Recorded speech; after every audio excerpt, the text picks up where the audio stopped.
Hello everyone, welcome to Altcoin Alley. In this video, I will show you how to fix Tonkeeper wallet app not working. So in order to fix this issue, the first thing that you need to do is to simply launch your Google Play Store or App Store and then in the search bar search for Tonkeeper.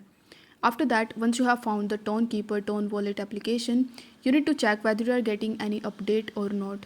If you see any of the updates over here, then you simply need to tap on the update button in order to update the application. Then you need to tap on the open button and see whether this problem is fixed or not.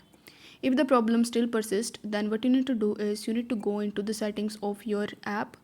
For that, you need to long press on Tonkeeper wallet and then select the app info option. You can even go into your settings and select the app option, and there you will be able to find Tonkeeper and you will be able to come on the app info of Tonkeeper wallet. Here you need to select the storage option and then select the clear data option in the bottom. Then first tap on clear cache and press OK, and then try to launch your Tonkeeper wallet and check whether this problem is fixed or not. If the problem still persists, then you need to tap on clear all data and this time you need to click on the OK button. So what this will do is it will log you out from your Tonkeeper wallet. So you just have to relaunch your Tonkeeper app and you need to re-log in into your account by providing your secret phrase that you must have. So I hope the video was helpful, and if it was, then don't forget to like the video and subscribe to the channel. Thank you so much for watching.